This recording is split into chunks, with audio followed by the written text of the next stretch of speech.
Hello everyone, welcome back to my channel. இந்த வீடியோவில் என்னோட ப்ரெக்னென்சி ஸ்டோரியை தான் ஷேர் பண்ணியிருக்கேன். எனக்கு 4 மிஸ்கேரேஜ் ஆயிருந்துச்சு.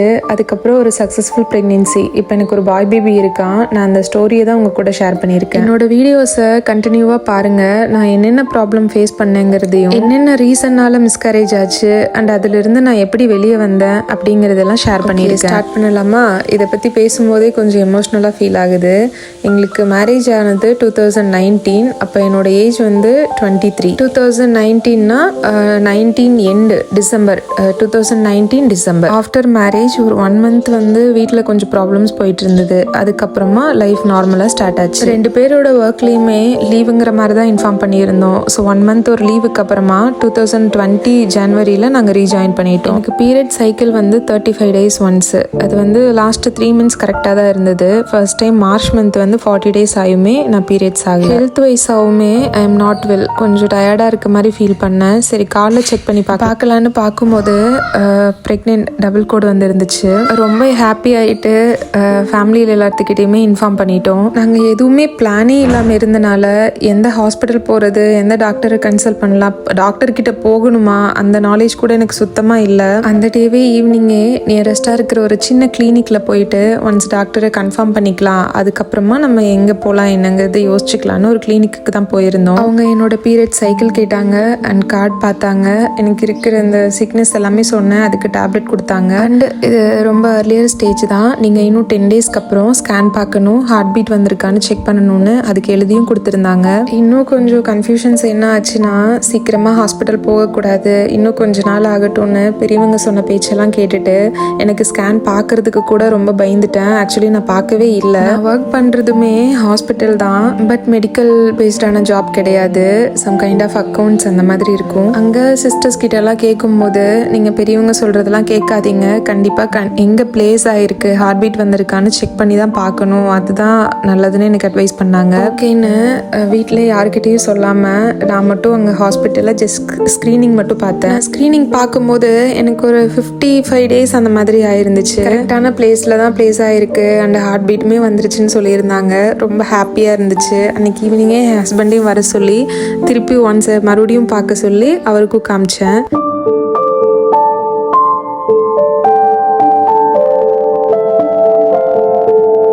ஓகே, அது வரைக்கும் எல்லாம் நல்லா போயிட்டு இருந்தது. வி டிசைடட் ஒரு நல்ல ஹாஸ்பிட்டல் பார்க்கலாம், நல்ல டாக்டரை கன்சல்ட் பண்ணலாம், அடுத்தடுத்து என்னென்ன டேப்லெட்ஸ் வேணும் எடுத்துக்கலான்னு சொல்லிட்டு எந்த ஹாஸ்பிட்டல் போகலான்னு யோசிக்கும் போது எங்கள் வீட்டிலேருந்து ஒரு 10 kilometers டிஸ்டன்ஸில் ஒரு சின்ன ஹாஸ்பிட்டல் தான். பட் அவங்க ரொம்ப ஏஜ்டு. எனக்கு பார்க்கும்போதே எப்படியும் 60 இருக்கும், 60 கிட்ட இருந்துச்சு. அவங்களோட ரிவ்யூமே ரொம்ப நல்லா இருந்துச்சு. சரி அங்கேயே பார்க்கலான்னு அங்கே போயிட்டோம். அகெயின் அவங்களுமே நாங்கள் கார்டு டெஸ்ட் பண்ண கார்டும் வாங்கி பார்த்துட்டு ஓகே, அப்புறம் நாங்கள் இந்த ஸ்க்ரீனிங் பார்த்ததெல்லாம் சொல்லியிருந்தோம். சரி இப்போ தான் ஒரு டைம் பார்த்துருக்கீங்க, இப்போ மறுபடியும் எடுக்க வேண்டாம், நம்ம 3 months ஸ்கேனே டேரெக்டாக போய்க்கலான்னு 3 monthsக்கு ஸ்கேனுக்கு எழுதி கொடுத்துட்டாங்க. அது வரைக்கும் எனக்கு டேப்லெட்டுமே கொடுத்துருந்தாங்க. ஏன்னா ஸ்டார்டிங் 3 monthsமே ரொம்ப கேர்ஃபுல்லாக இருக்கணும். இடையில ஏதாவது டிஸ்கம்ஃபர்ட் இருக்குது, ஏதாவது ப்ளீடிங், உங்களுக்கு ரொம்ப டயர்டாக இருக்குது, அந்த மாதிரி எதுனாலுமே இமீடியட்டாக ஹாஸ்பிட்டல் வந்துடணும்னு அட்வைஸ் பண்ணியிருந்தாங்க. இது வரைக்கும் நல்லா போயிட்டு இருந்தேன். எங்கள் டேஸில் கொஞ்சம் கொஞ்சமாக பேட் டேஸ் வர ஆரம்பிச்சிது. நானுமே ரொம்ப வீக்கான, ரொம்ப டயர்டாக ஃபீல் பண்ணேன். அண்ட் எங்கள் ஃபேமிலியில் ஒரு முக்கியமான ஒருத்தருமே இறந்துட்டாரு. அண்ட் கொரோனா லாக்டவுனுமே போட ஆரம்பிச்சிட்டாங்க. அண்ட் எனக்குமே ஸ்கேன் எடுக்கிற டேட்டுமே வந்துருந்துச்சு. அன்ஃபார்ச்சுனேட்லி அன்றைக்கி கிருஷ்ணானால என் கூட வர முடியலை. நானும் என் அப்பாவும் தான் போயிருந்தோம். நாங்கள் பார்த்துட்டு இருந்த ஹாஸ்பிட்டல் இல்லாமல் வெளியே ஒரு ஸ்கேன் சென்டருக்கு அவங்க ரெக்கமெண்ட் பண்ணியிருந்தாங்க. அந்த ஸ்கேன் சென்டரில் போய் ஸ்கேன் எடுக்கிற மாதிரி இருந்துச்சு. ஸ்கேன் பார்க்க போகிறோம், பேபி பார்க்க போகிறோம், அப்படியெல்லாம் எதுவுமே இல்லாமல் ரொம்ப ஸ்ட்ரெஸ்டான ஒரு இதில் இருந்து போயிருந்தேன். கொஞ்சம் கூட சிரிப்பில்லை மூஞ்சியில். ஏன்னா நிறைய ப்ராப்ளம் ஃபேஸ் பண்ணிட்டு இருந்தோம். என் ஹஸ்பண்டோட பிரதர் வந்து ஓன் பிரதர் பாஸ்டவே. அதுலேருந்து ஒரு 2-3 daysல தான் எனக்கு ஸ்கேன் எடுக்கிற மாதிரி இருந்துச்சு. யோசிச்சு பாருங்க என் மைண்ட் செட் எப்படி இருந்திருக்குன்னு. அந்த ஒரு எமோஷ்னல் இருந்து தான் அதுக்காக போயிருந்தேன். இந்த ஒரு சூழ்நிலையில இருந்து போன எனக்கு அங்கேயுமே மிகப்பெரிய ஒரு அடி. டாக்டர் வந்தாங்க, ஸ்கேன் பார்த்தோம்.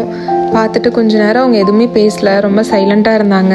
நான் அவங்க ஃபேஸே பார்த்துட்டு இருந்தேன் என்ன சொல்ல போகிறாங்க அப்படின்னு. 3 minutes அவங்க அப்படியே பார்த்துட்டு இருந்தாங்க. பார்த்து முடிச்சுட்டு என்கிட்ட கேட்ட ஃபஸ்ட்டு கேள்வி, உங்களுக்கு ப்ளீடிங் ஏதாவது இருந்துச்சான்னு. சட்டுன்னு எனக்கு ரொம்ப பயமாக ஆரம்பிச்சிருச்சு. ஹார்ட் பீட் எல்லாம் ரொம்ப ஸ்பீடாக அடிக்க ஆரம்பிச்சிருச்சு. இல்லை எதுவும் அப்படியெல்லாம் ஆகலை அப்படின்னு சொன்னேன். அதுக்கப்புறம் நான் நிறைய கொஸ்டின் கேட்க ஆரம்பிச்சிட்டேன். ஏன் இது மாதிரி கேட்டீங்க, என்னாச்சு, ஏதாவது சொல்லுங்கன்னு கேட்டுகிட்டே இருந்தேன். அவங்க இல்லைம்மா உள்ளுக்குள்ளே பேபி கலைஞ்சிருக்கு, ஹார்ட் பீட்டுமே ஸ்டாப் ஆயிடுச்சுன்னு சொல்லிட்டாங்க. அது ஸ்டார்டிங்கில் நான் அக்செப்ட் பண்ணிக்கவே இல்லை எனக்கு ப்ளீடிங்லாம் எதுவுமே ஆகலை, நீங்கள் தப்பாக பார்க்குறீங்க, கரெக்டாக பாருங்கன்னு ஆர்கியூ பண்ணுற மாதிரி ஆயிட்டேன். அழுகவும் வந்துடுச்சு. ரெண்டாவது ரொம்ப பதட்டமும் ஆயிட்டேன். அவங்க நான் ரொம்ப பதட்டமாகிறத பார்த்துட்டு ஒன்றும் இல்லை, நார்மலாக இருங்க, ஒன்றும் ஆகலை, நம்ம இதுக்கும் இன்னொரு இன்டர்னல் ஸ்கேன் பார்க்கலாம், டீட்டெயிலாக பார்க்கணும் அப்படின்னு சொல்லிட்டாங்க. எகெயின் வாஷ்ரூம் எல்லாம் போயிட்டு வந்துட்டு நடந்தது எதுவுமே இருக்கக்கூடாதுன்னு, சொன்னது எதுவும் இருக்கக்கூடாது, இவ்வளோ நல்லா இருக்கணும் அந்த ஒரு நம்பிக்கையில் தான் போனேன். அவங்க இன்டர்னல் ஸ்கேனுமே பார்த்துட்டு கன்ஃபார்ம் இது அபாஷன் தான், உங்களுக்கு டீட்டெயில்டாக நான் எப்படி என்னன்னு அவங்கக்கிட்டே கொஸ்டின் கேட்க ஆரம்பிச்சிட்டேன். உங்களுக்கு டீட்டெயிலாக உங்களோட டாக்டர் எக்ஸ்பிளைன் பண்ணுவாங்க அப்படின்ட்டு சொல்லிட்டாங்க. நாங்கள் ஸ்கேன் பார்க்குறதுக்குமே மார்னிங் போயிருந்தோம். அன்றைக்கி ஈவினிங் தான் எங்களுக்கு டாக்டர் அப்பாயின்மெண்ட்டு. ஈவினிங் தான் டாக்டர் பார்க்குறதுக்கு போகிற மாதிரி இருந்துச்சு. நானும் அப்பாவும் வீட்டுக்கு வந்தாச்சு. ஈவினிங் கிருஷ்ணாவும் நானும் டாக்டர் பார்க்குறதுக்கு போயிருந்தோம். டாக்டருமே ஸ்கேன் ரிப்போர்ட்ஸ் எல்லாம் பார்த்துட்டு 1 மந்த்து தான் ஹார்ட் பீட் இருந்திருக்கு, உங்களுக்கு 2nd மந்த்து ஆஃப்லேயே வந்து ஹார்ட் பீட் ஸ்டாப் ஆகிடுச்சு, அந்த உள்ளுக்குள்ளேயே கலைஞ்சிருக்கு, ப்ளீட் ஆகிருக்கணும், உங்களுக்கு தெரியாமல் இருந்திருக்கலாம் அப்படிங்கிற மாதிரி கேட்டாங்க. சுத்தமாக ப்ளீட் ஆன மாதிரி தெரியல, பட் ரொம்ப டயர்டாக ஃபீல் பண்ணேன். எப்போவுமே படுத்துகிட்டே இருக்கலான்னு இருக்கும், ரெஸ்ட்லேயே இருக்கிற மாதிரி இருக்கும், எந்திரிச்சு நடந்தாவே லைட்டாக ஸ்டொமக் பெயினுமே இருந்துச்சு. ஆனால் எல்லாமே லைட்டாக இருந்தனால, இன்னொன்று வீட்லேயும் கொஞ்சம் பெரிய ப்ராப்ளம்னால நான் அதை யோசிக்கவே இல்லை. ரொம்ப எமோஷ்னலாக பிரேக் டவுன் ஆகிட்டேன். என்னால் இதை எடுத்துக்கவே முடியல. டாக்டர்கிட்ட பேசினதை விட ரொம்ப அழுதேன். அவங்களுமே ரொம்ப கைண்டாக எனக்கு எப்படியெல்லாம் ஆறுதல் சொல்ல முடியுமோ அப்படியெல்லாம் சொன்னாங்க. ஃபஸ்ட்டு ப்ரெக்னென்சி வந்து மிஸ்கேரேஜுங்கிறது ஒரு காமன் தான், இது நிறையா பேருக்கு நடக்கும். ஸோ இது உங்களுக்கு மட்டும்தான் நினச்சி ரொம்ப இது ஆயிக்காதீங்க. கண்டிப்பாக அழகான ஒரு விஷயம் வேறு சொன்னாங்க. ஒரு டைம் ஒரு மரம் வந்து காய்க்க தொடங்குச்சுன்னா எகெயின் அண்ட் எகெயின் அது காய்ச்சிட்டும் பூத்துட்டுமே தான் இருக்கும். அதனால் சீக்கிரமே அடுத்த ப்ரெக்னென்சி பாசிட்டிவாக வந்துடும். ஸோ ஃபீல் பண்ணாதீங்கன்னு நிறைய அட்வைஸ் பண்ணாங்க. அடுத்து நான் என்னோடய ஹெல்த்தை தான் பார்த்துக்கணும், இது எப்படி ரெக்கவர் பண்ணணும் அப்படிங்கிறதுக்கு டாக்டர் வந்து 2 சஜஷன் சொல்லியிருந்தாங்க.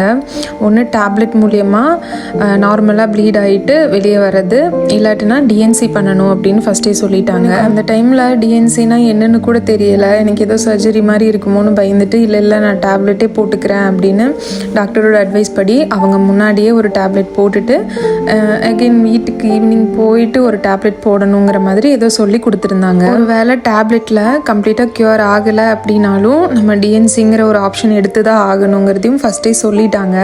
ஆனால் நான் தான் ரொம்ப இல்லை எனக்கு டேப்லெட்டே ஓகே தான் அப்படின்னு டேப்லெட் வாங்கியிருந்தேன்.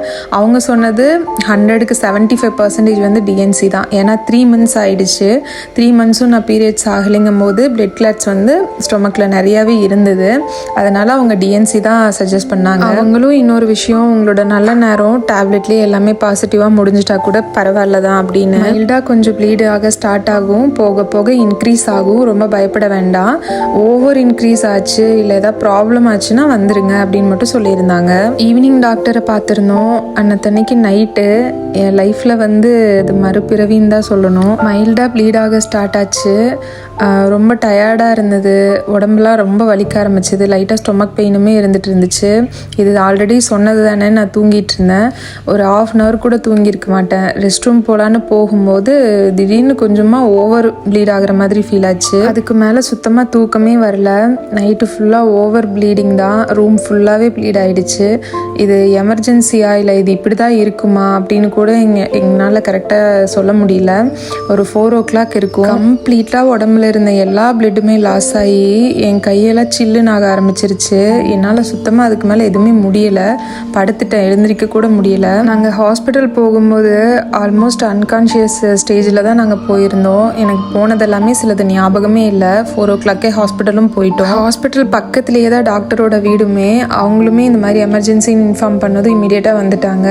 வந்து இந்தளவுக்கு ப்ளீட் ஆகிற அளவுக்குலாம் இருந்திருக்கவே கூடாது, நீங்கள் ஸ்டார்டிங்லேயே வந்திருக்கணும், இப்போ ஓவராக பிளட் லாஸ் ஆகிடுச்சு, பிளட்ஸை ஏற்ற வேண்டியது இருக்குது. ரெண்டாவது யூட்ரஸ்லேருந்து கம்ப்ளீட்டாக க்யூரும் ஆகலை, அது டிஎன்சி தான் பண்ணணும் அப்படின்னு சொல்லிட்டாங்க. ஃபஸ்ட்டு ப்ரியாரிட்டியாக பிளட்டு தான் தேவைப்படும்னு பிளட்ஸ் தான் ஏற்றியிருந்தாங்க. நியரஸ்ட்டில் இருக்கிற ஒரு ஹாஸ்பிட்டலில் என் ஹஸ்பண்டோட பிளட்டுமே O பாசிட்டிவ் தான். அவர் அங்கே பிளட் கொடுக்க சொல்லி வாங்கிட்டு வந்திருந்தாங்க. ஃபஸ்ட்டு பிளட்டு போட்டாச்சு. அதுக்கப்புறம் ஒரு 10 o'clock மேலே டிஎன்சிக்கு தேவையான ப்ரொசீஜர் பண்ணாங்க. 95% 90% வந்து ப்ளீடிங்லேயே வந்துருச்சு எல்லாமே. ஒரு 5% மட்டும் யூட்ரஸில் இன்னும் சிக்கிக்கிட்டு இருக்கு. அது வரது கொஞ்சம் ரிஸ்க்கு தான். அதுக்கு கண்டிப்பாக டிஎன்சி பண்ணணும்னு சொல்லிட்டாங்க. அடுத்து அனஸ்தீஷியா டாக்டரையுமே வரவழைச்சு ஃபுல் அனஸ்தீஷியா தான் கொடுத்துருந்தாங்க. எனக்கு எதுவுமே ஞாபகம் இல்லை. அந்த டிஎன்சி ப்ரொசீஜருமே முடிஞ்சுது. இதுதான் என்னோடய ஃபஸ்ட்டு ப்ரெக்னென்சி ஸ்டோரி. இதிலேருந்து நான் என்ன சொல்கிறேன் அப்படின்னா, டாக்டர்ஸ் வந்து ஒரு விஷயத்த நம்மளுக்கு சஜஸ்ட் பண்ணுறாங்க அப்படின்னா நம்மளோட பயம் அதெல்லாத்தையும் தள்ளி வச்சுட்டு அவங்க எதை வந்து அதிகமாக சொல்கிறாங்களோ அந்த விஷயத்தை கேட்டு தான் பண்ணணும். அவங்க டிஎன்சி சொல்லி நான் என்னோடய பயத்தினால தான் நான் டேப்லெட்டுங்கிற ஒரு விஷயத்துக்கே நான் போனேன். நைட்டு ஃபுல்லாக அவ்வளோ வலி வேதனை அனுபவிச்சதும் இல்லாமல் மறுபடியும் அது டாக்டர் சொல்கிற விஷயத்தில் தான் போய் முடிஞ்சுது. அது டிஎன்சியில் தான் முடிஞ்சுது. நைட்டு ஃபுல்லாக எனக்கு தெரியல ஒவ்வொரு டெலிவரி எந்த பெயின் இருக்கும் அப்படிங்கிறது. என்னை பொறுத்தளவுக்கு ஒவ்வொரு கிளாட் மாதிரி பிளிட்ஸ் வந்ததெல்லாம் ஒவ்வொரு டெலிவரியான பெயின் தான் கொடுத்துச்சு. அவ்வளோ பெயின் நான் கோத்ரூ பண்ணேன். அது என்னால் வேர்ட்ஸால் சொல்லக்கூட முடியலை. அது டாக்டருமே ரொம்ப புரிஞ்சுட்டாங்க. கண்டிப்பாக அந்த மாதிரி பெயினெல்லாம் இருந்திருக்குன்னு என்னை சீக்கிரமாக ரெக்கவர் பண்ணதாக பார்த்தாங்க. டிஎன்சி பண்ணி என்னை டக்குன்னு க்யூர் பண்ணி ஓகே பண்ணுறதுக்கு தான் அவங்களும் ட்ரை பண்ணாங்க. நான் அதனால தான் சொல்கிறேன், டாக்டர் சொல்கிறத கேட்குறது ரொம்ப நல்லது. அண்ட் இதில் வந்து நிறையா பேருக்கு இதே மாதிரி ஸ்டோரிஸ் இருந்திருக்கும். நான் சொல்லிகிட்ருக்கிற விஷயத்த உங்களால் ரிலேட் பண்ணிக்க முடியும். இந்த அபார்ஷனுக்கு காரணமே இல்லை. இது ஒரு அன்ரீசனபிள் அபார்ஷன் தான் அவங்களே சொன்னாங்க. ஏன்னா எல்லாமே கரெக்டாக இருந்தும் அபார்ட் ஆகுதுன்னா அது யாருமே எதுவுமே பண்ண முடியாது. எனக்கு வந்து மிஸ்டு அபார்ஷன் தான் இதை மீன் பண்ணி சொல்லியிருந்தாங்க. இந்த மாதிரி உங்களுக்கும் நடந்திருக்கலாம். ஆனால் இதை நினச்சி உடஞ்சி போகாதீங்க. ஃபைனலி 10th August 2020 ஒரு இனிஷியல் ஸ்கேன் ஒன்று பண்ணியிருந்தோம். கன்ஃபர்மேஷன் ஆஃப் கம்ப்ளீட் அபார்ஷன்னு. அதில் எங்களுக்கு வந்த ரிப்போர்ட்டுமே no retained product of conception தான் கொடுத்துருந்தாங்க. ஸோ எல்லாமே ரெக்கவர் ஆயிருச்சு. நான் அடுத்தடுத்த அபார்ஷன்ஸ் எல்லாம் எப்படி ஆச்சு அப்படிங்கிறத பார்ட் 2 வீடியோவாக அப்லோட் பண்ணுறேன். Part 2 ectopic pregnancy. Thanks for வாட்சிங்.